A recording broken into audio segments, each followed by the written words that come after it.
पता है इनको कि नबी कायनात सल्लल्लाहु अलैहि वसल्लम की पैदाइश 12 रबीउल अव्वल को, ये कोई हकीकत नहीं है, ये सही तारीख नहीं है।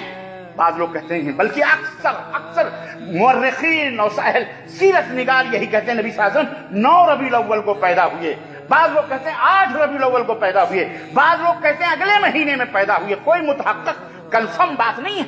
कुछ लोग ये कहते हैं 12 रबीउल, लेकिन पूरी दुनिया के अहले सियर और तारीखदान और अहले इस्लाम इस बात पर मुत्तफिक हैं कि मदनी ताजदार हजरत मोहम्मद रसूलुल्लाह सल्लल्लाहु अलैहि वसल्लम की पैदाइश, आपकी मिला, आप सल्लल्लाहु अलैहि वसल्लम की वफात, आप सल्लल्लाहु अलैहि वसल्लम की मौत 12 रबीउल अव्वल को पीर के दिन आप सल्लल्लाहु अलैहि वसल्लम इस दुनिया से रुखसत। कौन सा?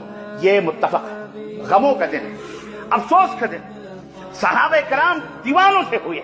हज़रत फातिमा ज़हरा कहती हैं, लो सब्बत अलैया, अगर मेरे ऊपर उहुद पहाड़ या पहाड़ हमारे सीने पे टूट जाता तो हमें उतनी तकलीफ ना होती जितना अब्बा तुम्हारे गुजर जाने की हमें तकलीफ है। ये वो दिन था, उस दिन खुशियां मना रहे हैं। आज से 30-35 साल पहले हम अपने बचपन में यही सुनते थे, 12 वफात, 12 वफात, 12 वफात, सब जानते हैं। लेकिन इन जलील यहूदियों ने और यहूदियों के एजेंटों ने, इन खबीस बिदतियों ने, इन मक्कारों ने इस्लाम को जिस तरह डायनामेट किया, ऐसे ही नबी की वफात पर खुशियां मनाने के लिए इन खबीसों ने 12 रबीउल अव्वल ईद मिलाद का नाम